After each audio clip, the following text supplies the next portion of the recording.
Arba'in An-Nawawiyah, 42 hadis yang dirangkum dan dikumpulkan oleh Al-Imam Abu Zakaria Yahya bin Sharaf An-Nawawi rahimahullahu ta'ala.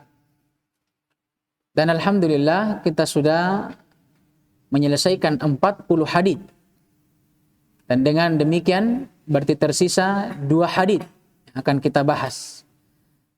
Hadis yang ke-41 dan hadis yang ke-42. Dan dengannya lah insyaallah ta'ala dengan pertolongan Allah dan dengan kemudahan darinya, hari ini insyaallah ta'ala kita akan menyelesaikannya. Qala rahimahullahu ta'ala al-hadithul hadi wal arba'un. Cocok kan 41. An Abi Muhammad Abdullah ibn Amr ibn al-As radhiyallahu ta'ala anhum. Dari Abu Muhammad Abdullah bin Amr ibn al-As. Kita sudah tahu kunyahnya Abdullah bin Amr bin al-As. Abu Muhammad.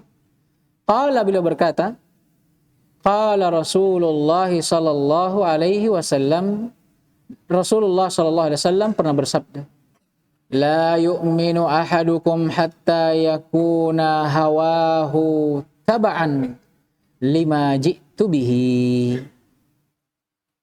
Tidak sempurna keimanan salah seorang di antara kalian sampai hawa nafsunya, jiwanya itu mengikuti apa yang aku datang dengannya, atau mengikuti apa yang aku diutus dengannya. Hadithun sahihun, hadith sahih, ruwinahu fi kitabil hujjah bi isnadin sahih. Telah kami riwayatkan pada kitabul hujjah dengan sanad yang sahih. Baik. Syekh Abdul Muhsin Al-Abbad hafizahullahu ta'ala wa ra'ahu min kulli su'in wa makruh, bila menyebutkan faidah hadithiyah, faidah hadith di dalam syarah beliau terhadap Al-Arba'in An-Nawawiyah. Dan beliau menukilkan dari Ibn Rajab di dalam kitabnya Al-Jami' Al-Ulum wal-Hikam. Kata beliau, al-hadithu sahhahahu An-Nawawi rahimahullahu ta'ala. Hadits ini disahihkan oleh Al-Imam An-Nawawi. Wa azahu ila kitabil hujjah. Dan beliau sandarkan kesahihan hadits ini pada kitab Al-Hujjah. Apa itu kitabul hujjah dan siapa pengarangnya? Beliau menukilkan ucapan dari Ibn Rajab Al-Hambali rahimahullah dalam kitabnya Jami' Al-Ulum wal-Hikam. Kata Ibn Rajab, yuridu bi sahibi kitabil hujjah, yang diinginkan dengan kitabul hujjah penulisnya adalah Syekh Abul Fath, Syekh Abul Fath Nasr ibn Ibrahim Al-Maqdisi Al-Syafi'i Al-Faqih Al-Zahid Nazil Dimashq. Ini dia, orang Dimashq. Dan kitabnya, kata Ibn Rajab, wa kitabuhu hadha yatadammanu dzikra usulid din ala qawaid ahli al-hadits was sunnah. Ini kitab yang mengandung tentang pokok-pokok agama dan kaidah-kaidah ahlul hadits was sunnah. Ini. Jadi beliau sandarkan ke kitab ini. Faedah hadithiyahnya disebutkan oleh Syekh Abdul Muhsin, hadits ini didhaifkan oleh Al-Hafidh Ibn Rajab dalam Jami' Al-Ulum wal-Hikam. Hanya saja Al-Hafidh Ibn Hajar Al-Asqalani rahimahullah, siapa ini? Sahibul Fath, penulis Al-Fath. Kalau dibilang Al-Fath, Ibn Hajar Al-Fath, berarti Ibn Hajar ini maksud Al-Asqalani rahimahullah. Dan Al-Fath adalah kitabnya yang masyhur, Fath Al-Bari, Syarah Sahih Al-Bukhari. Beliau mengisyaratkan akan thubutnya dan sahihnya hadis ini. Tapi beliau bawakan dari jalur yang lain. Dari jalur Abu Hurairah radhiyallahu taala anhu. Nah, ini faidah hadithiyah. Faidah haditsnya,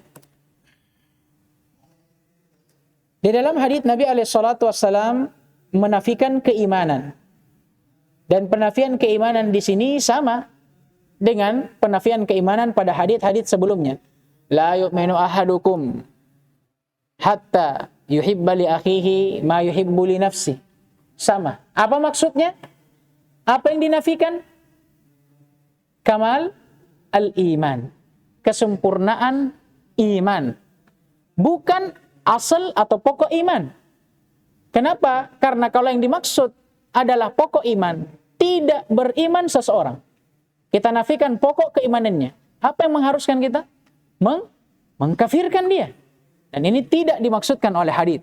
Melainkan yang diinginkan oleh hadits, penafian kesempurnaan. Nah, makanya tadi kita terjemahkan, tidak sempurna keimanan salah seorang di antara kalian. Sampai apa kata Nabi, hawa nafsunya, jiwanya itu mengikuti apa yang aku diutus dengannya. Al-Hafidz Ibn Rajab Al-Hambali dalam Jami' al-Ulum wal Hikam berkata, makna hadits ini, annal insan, bahwasanya seseorang la yakunu mu'minan kamilal iman, tidaklah beriman dengan kesempurnaan iman. Maksudnya apa? Tidak sempurna imannya. Hatta sampai takunu mahabbatuhu atau takuna mahabbatuhu tabi'ah lima ja'a bihi Rasul sallallahu alaihi wasallam. Sampai dia atau hawa nafsunya, jiwanya mengikuti apa yang Rasulullah sallallahu alaihi wasallam datang dengannya, yaitu Al-Qur'an dan sunnah. Kenapa? Karena tidaklah Nabi datang kecuali dengan apa? Dengan hal ini. Sunnah yang Nabi bawakan untuk menjelaskan apa yang ada dalam Al-Qur'an. Sebagaimana firman Allah Subhanahu wa taala, "Wa anzalna ilaikal kitab aw wa anzalna ilaikadz dzikra litubayyana lin-nas ma nuzzila ilaihim." Dan kami telah turunkan untuk Muhammad adz-dzikra, Al-Qur'an. Untuk apa? Menjelaskan kepada manusia apa yang telah disyariatkan dan diwajibkan untuk mereka. Dengan apa Nabi jelaskan Al-Quran? Dengan sunnah. Makanya, apa yang dimaksudkan dengan sesuatu yang Nabi diutus dengannya adalah Al-Quran dan sunnah. Oleh karenanya Allah mengatakan tentang Nabi SAW, wa ma yantiqu anil hawa, in huwa illa wahyun yuha. Dan Nabi SAW kalau menyampaikan sesuatu, tidaklah beliau menyampaikan dari hawa nafsunya. Kenapa? Karena apa yang beliau sampaikan tidak lain adalah wahyu dari Allah Subhanahu wa taala. Dan Nabi SAW juga pernah bersabda, "Taraktu fikum amrayni, idza tamassaktum bihima lan tadillu abadan."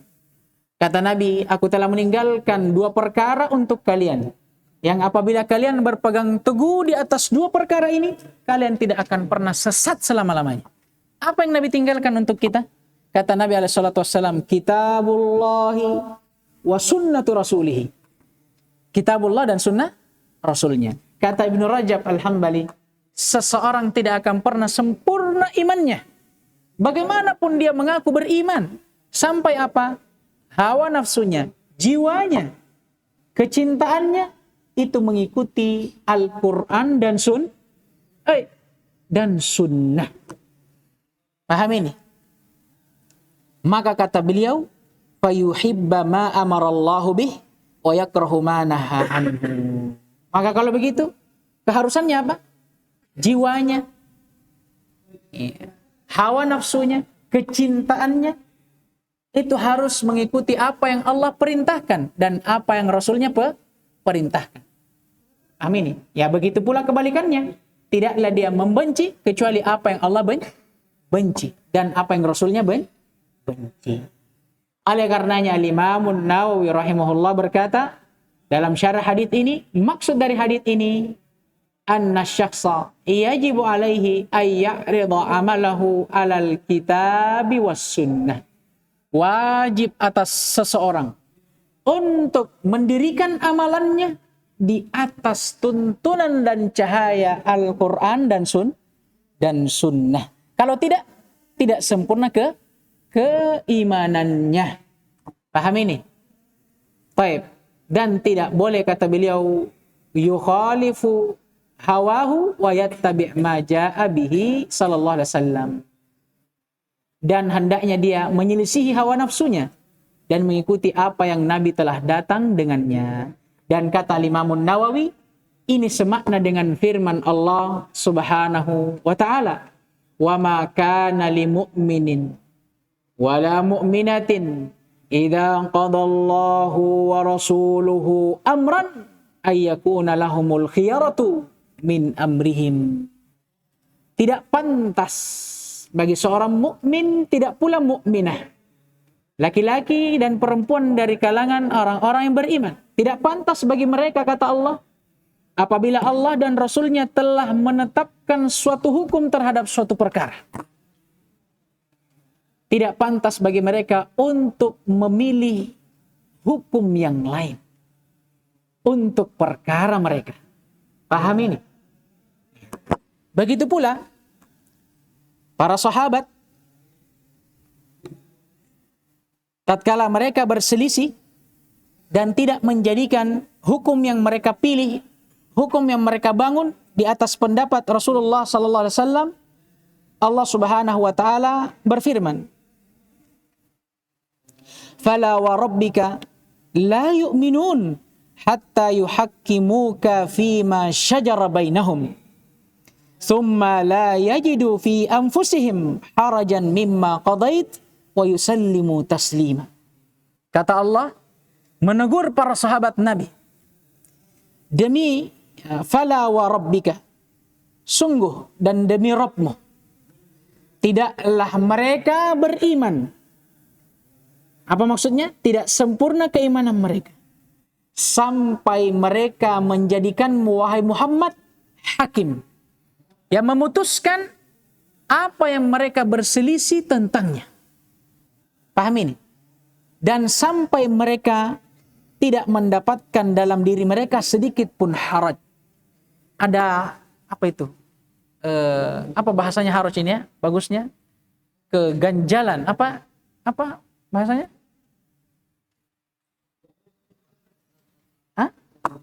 Iya, sama sekali mereka tidak mendapati rasa berat di dalam hatinya terhadap apa yang engkau putuskan. Dan mereka yusallimu taslima, menerimanya dengan sepenuhnya. Apa kata Allah? Tidaklah sempurna keimanan mereka sampai mereka menjadikan engkau, wahai Muhammad, hakim yang memutuskan perkara mereka. Dan mereka ridho terhadap keputusanmu. Tidak sama sekali, apa tadi antum bilang?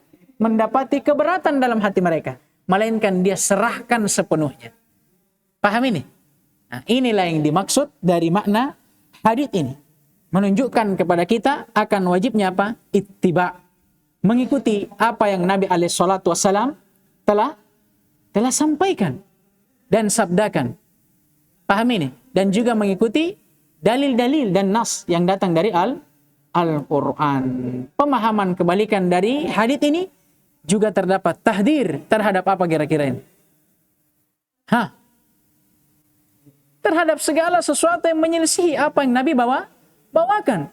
Termasuk diantaranya apa? Al-bidah. Al-khurafat. Ini karena menyelisih apa yang Nabi bawakan. Paham tidak ini? Baik. Kemudian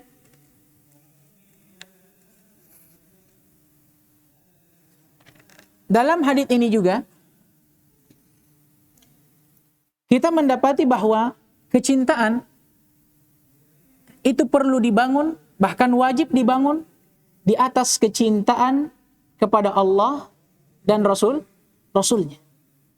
Maka tidaklah seseorang mencintai sesuatu kecuali dia mencintai apa yang Allah cintai. Paham ini? Kecuali dia mencintai apa yang Allah cintai. Kan disebutkan oleh Ibnu Rajab rahimahullah, tidak ada satupun maksiat, dosa, kecuali itu terhasilkan dari apa? Mengedepankan hawa nafsu daripada kecintaan kita terhadap Allah dan Rasulnya. Dan oleh karenanya lah Allah Subhanahu wa taala mensifati orang-orang musyrikin yang mengikuti hawa nafsu mereka, yang mengikuti hawa nafsu mereka dengan firman Allah Subhanahu wa taala, fa illam yastajibu laka fa'lam annama yattabi'una ahwa'ahum wa man adallu mimman ittaba'a hawahu bighairi hudan minallah. Kata Allah, apabila mereka tidak ingin menerima dakwamu wahai Muhammad, maka ketahuilah bahwa tiada lain, mereka hanya mengikuti hawa nafsu mereka. Allah mensifati orang-orang musyrikin dengan mengikuti hawa-hawa nafsu mereka. Bayangkan. Dan kata Allah, waman adallu. Man di sini istifham tapi ingkari. Tidak ada yang lebih sesat, kata Allah, mimman ittaba'a hawahu bighairi hudan minallah, dari orang-orang yang mengikuti hawa nafsu mereka tanpa ada petunjuk dari Allah Subhanahu wa ta'ala. Allah yang menyesatkan mereka. Bahkan Allah yang menjadikan mereka manusia yang paling sesat. Karena apa kata Allah? Tidak ada yang lebih sesat dari mereka. Bahkan disebutkan oleh Asy-Syaikh sahib Fathul Majid, yang menulis Fathul Majid syarah kitab Tauhid, beliau bahkan menjadikan orang-orang yang mengikuti hawa nafsu mereka itu masuk ke dalam golongan orang-orang yang musyrik, menduakan Allah Subhanahu wa taala. Bahkan ini lebih khabith dari orang-orang yang menduakan Allah dengan berdoa di kuburan, berdoa kepada orang saleh, lebih buruk dari kesyirikan mereka. Kenapa? Kata beliau rahimahullah, karena mereka menduakan Allah dengan apa?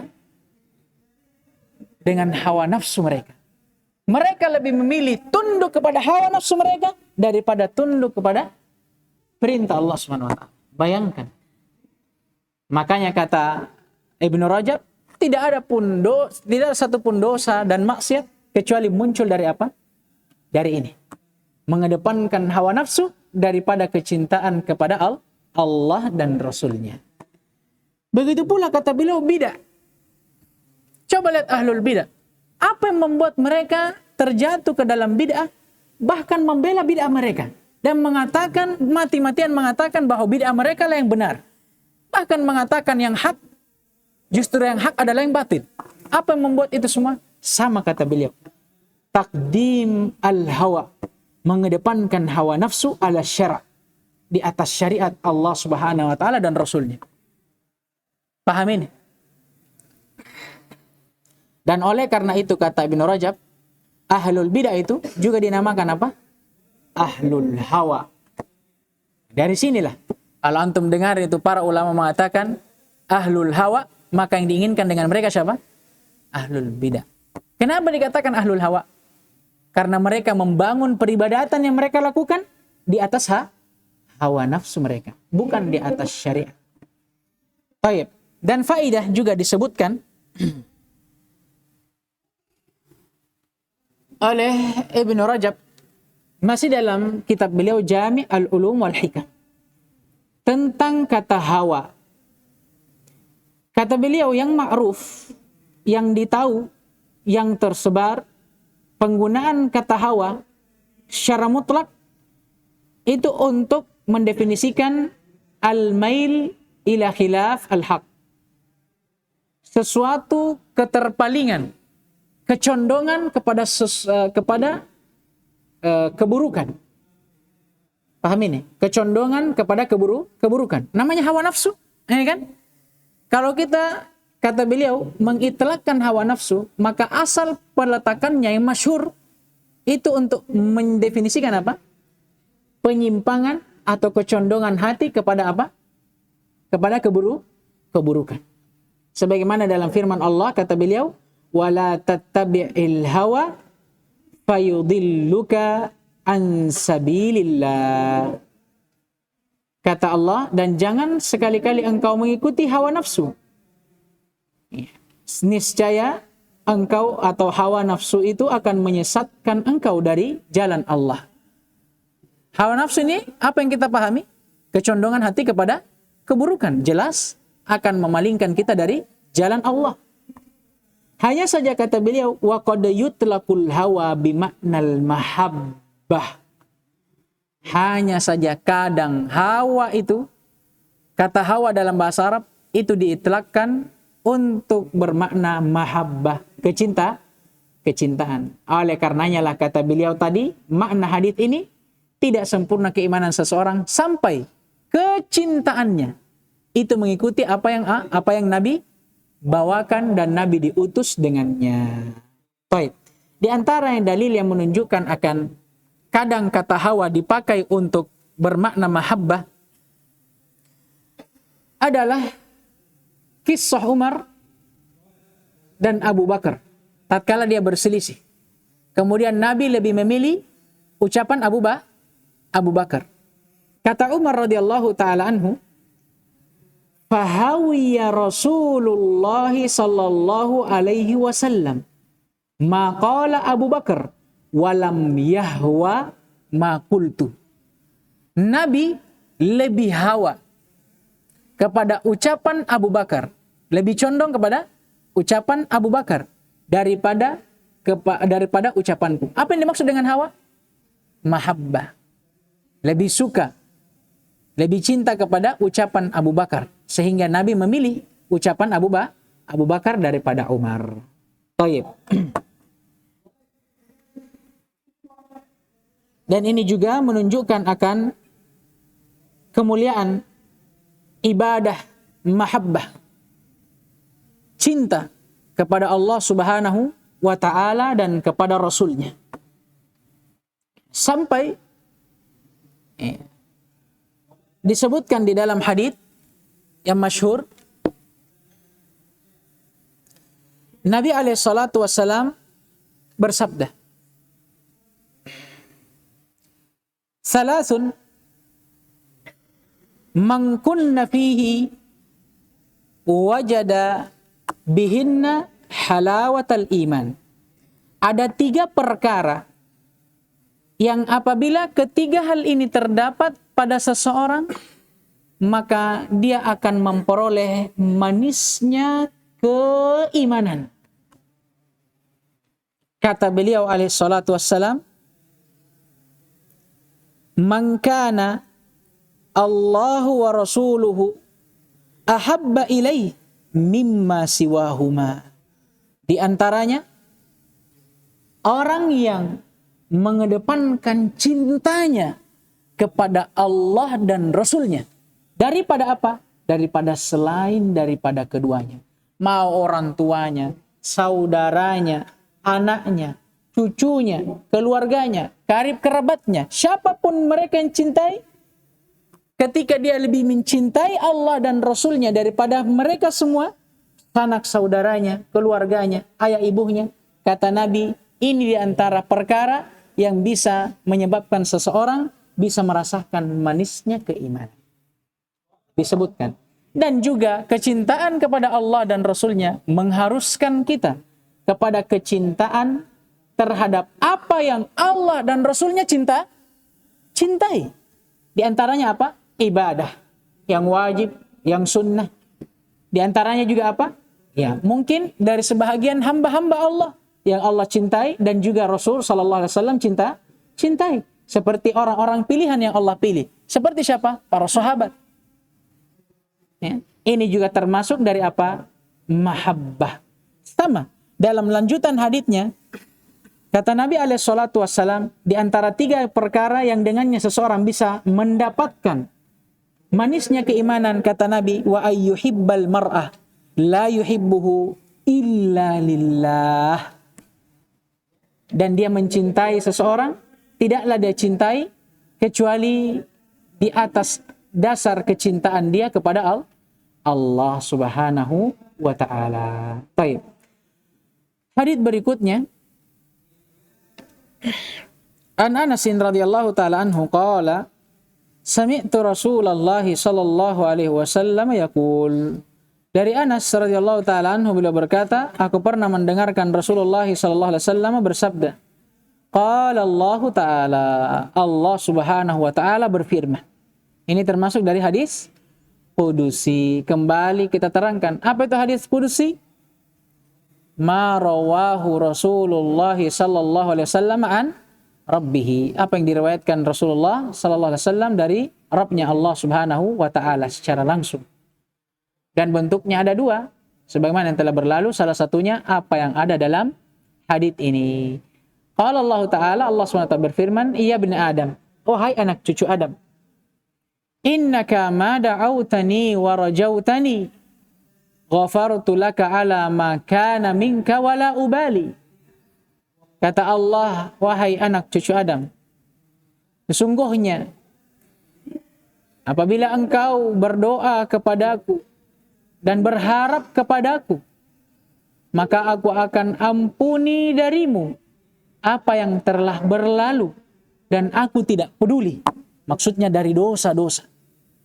Ya bani Adam, kemudian Allah berfirman, wahai anak cucu Adam, lau balaghat dunubuka ananas sama' thumma astaghfartani ghafartu laka. Subhanallah.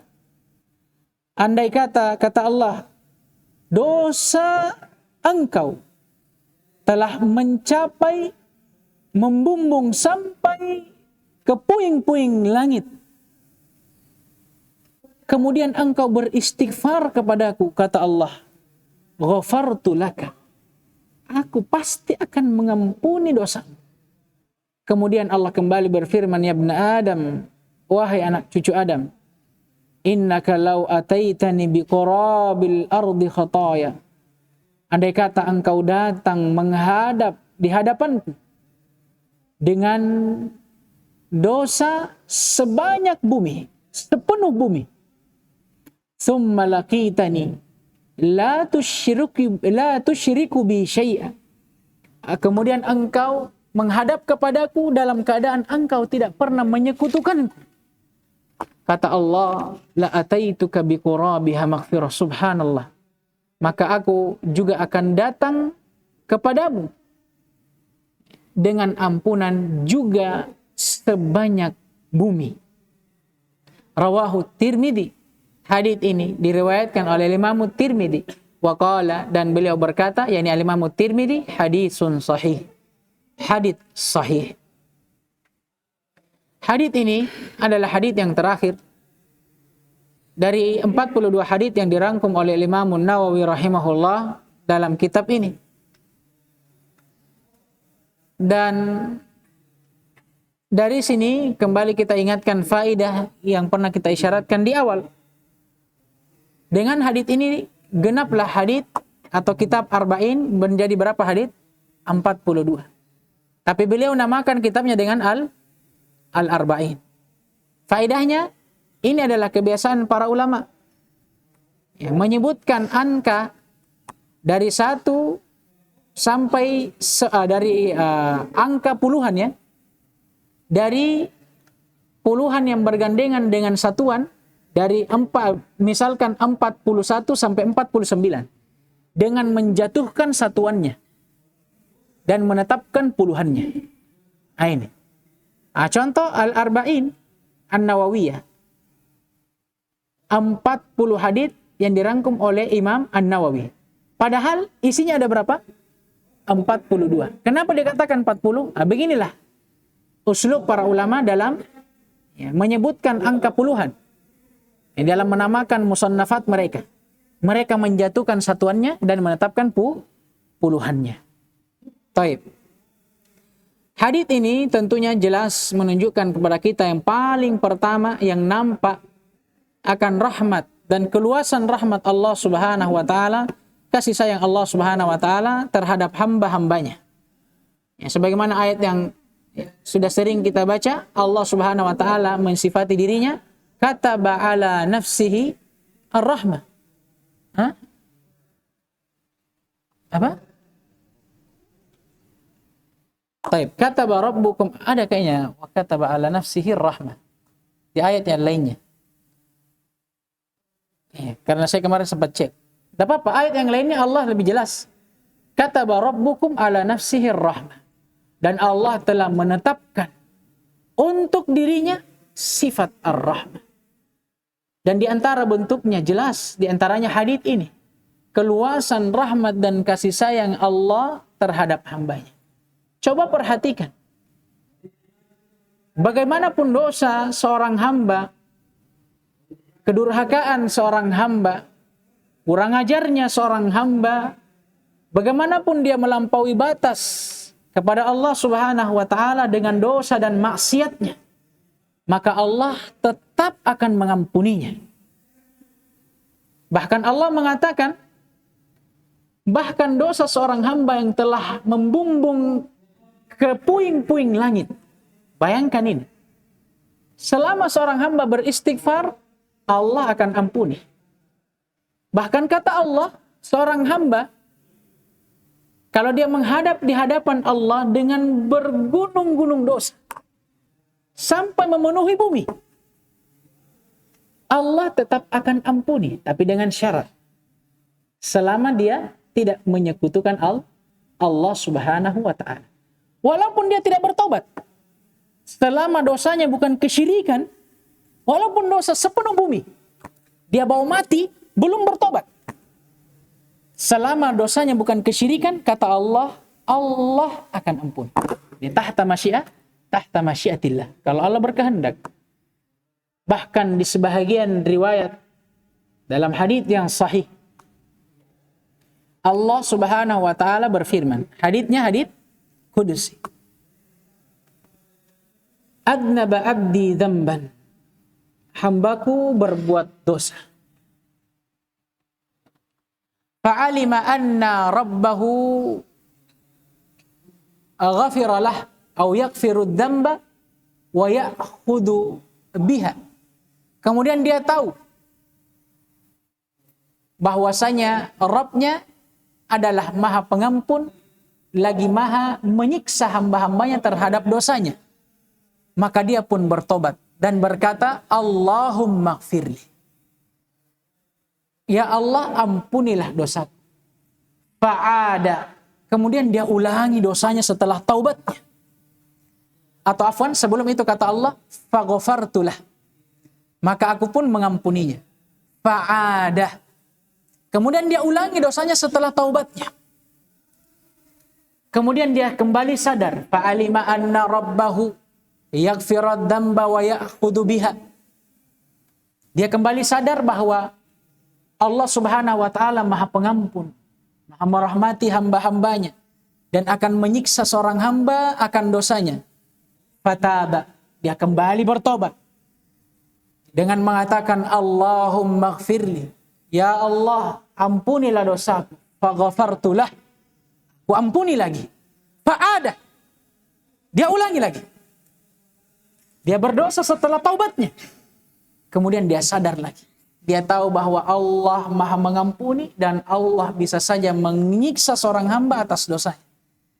Fataba. Dia kemudian pun bertaubat dan berkata, Allahumma gfirli. Ya Allah, ampuni aku.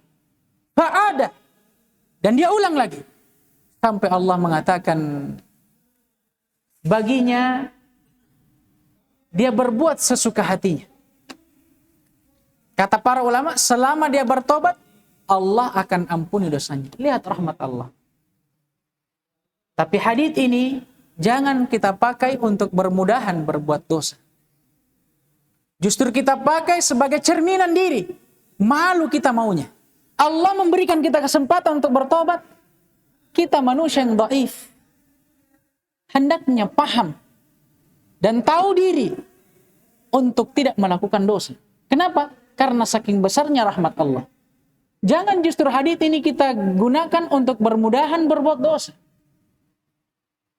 Justru menjadikan hal yang membuat kita malu untuk berbuat dosa.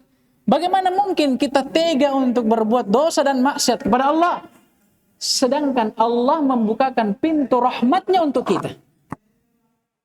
Pahamin. Dan juga di dalam hadits ini, subhanallah, menunjukkan kepada kita sebab-sebab pengampunan dosa. Sebab-sebab pengampunan dosa.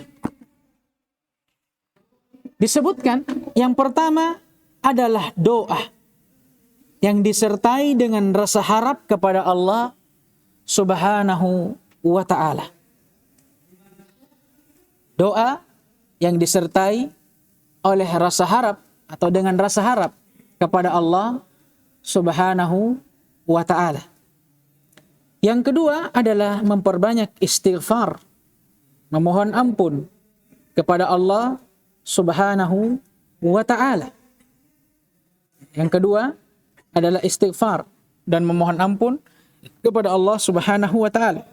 Dan yang ketiga adalah at-tauhid wal ikhlas, kesempurnaan pengesaan seorang hamba terhadap Allah Subhanahu wa ta'ala dan keikhlasannya dengan hanya memberikan, menghadapkan segala bentuk peribadatannya, ketaatannya hanya murni untuk Allah, tidak kepada selainnya, tidak kepada sesembahan, apalagi hanya kepada seorang manusia.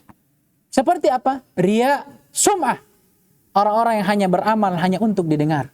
Apa bedanya kalian dengan orang-orang munafikin? Apa bedanya kita dengan mereka? Kalau hanya beribadah untuk didengar. Inilah yang Allah ancam. Ya, di dalam surah Al-Ma'un, apa kata Allah?